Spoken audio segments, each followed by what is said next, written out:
৬টি নতুন জাহাজ কিনবে বাংলাদেশ শিপিং কর্পোরেশন।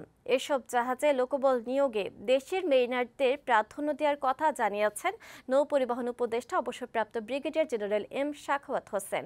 সোমবার চট্টগ্রামে বাংলাদেশ মেরিন একাডেমির গ্রাজুয়েশন কুচকাওয়াজে তিনি বলেন, একাডেমির অবকাঠামো উন্নয়নে মহাপরিকল্পনা তৈরির কাজ হাতে নেওয়া হয়েছে।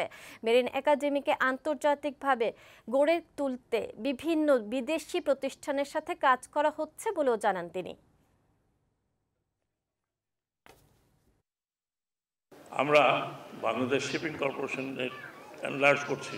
অচিরেই 6টি জাহাজ একসাথে, 2টি ইমিডিয়েটলি এবং 4টি জাহাজ যুক্ত হবে। কেন বলছি, এই জাহাজগুলো যখন যুক্ত হবে তখন আমাদের দেশের মেরিন একাডেমি থেকে যারা বের হয়েছেন তাদেরকে সেখানে নিয়োগ দেওয়া হবে।